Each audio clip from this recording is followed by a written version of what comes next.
And that's what we're going to talk about, in addition to application-related, except for our maintenance and maintenance. This safety and reliability is related outside of these structures. Applications for all our connectors. It all encounters a very core problem, very central question. It's called the environment. Environment, how it determines structure. So for example, my connectors are underwater, okay? In the deep sea, used in snow-capped mountains. In the deep sea, used in aviation, in different environments. The structural requirements are different. In a military setting, plug and unplug maintenance of my connector. I'd better not need any external intervention. Because under conditions of war, there's no way I'm carrying a kit. What kind of thing to carry? I ran to repair my things. That's impossible. So it's disassembly and maintenance. It is best to do it manually. No external force is required. So it doesn't need screws. Preferably, no screws are required. No need for welding. Then you can't operate these things. So it's very simple. That is too crimp. Do you want a push-pull lock? This is a typical example of a military connector. That connector in the deep sea, in the water. We need tightness. It needs to be very sealed.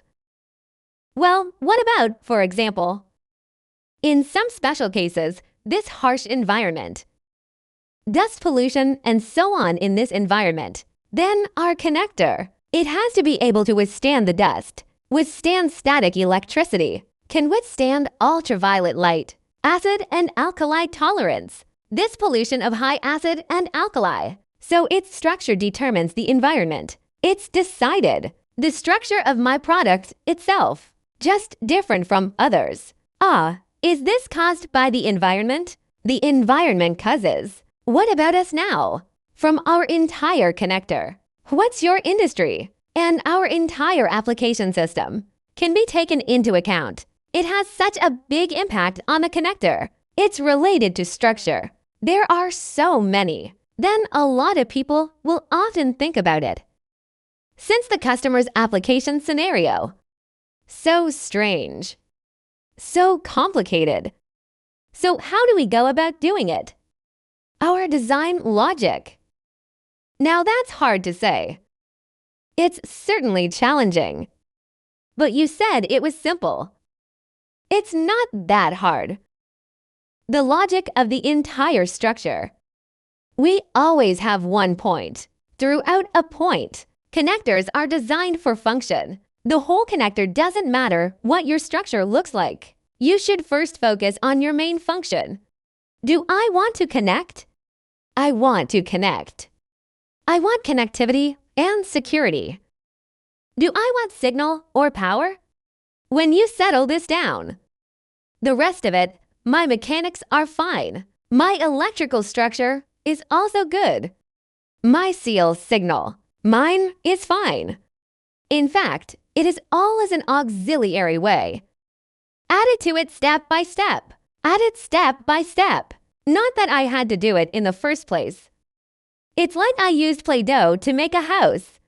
Okay? The first thing I knew I wanted to live in was for people. So it's a house. After I read the house, I'll find out that I need furniture. I'm going to need electrical appliances. What kind of things do I need? It is increased step by step according to your usage requirements. And so is our logic. After confirming the customer's application scenario, according to this specific application scenario, choose your materials. Order some of your contacts. Some basic parameters. Target? And then do some of this theoretical conformance. And this satisfaction, this design verification, and according to this design verification, let's adjust our process or our target. And that's what we're going to talk about today. A very crucial link. This app. With this structure of our connector, the connection between them, thank you very much.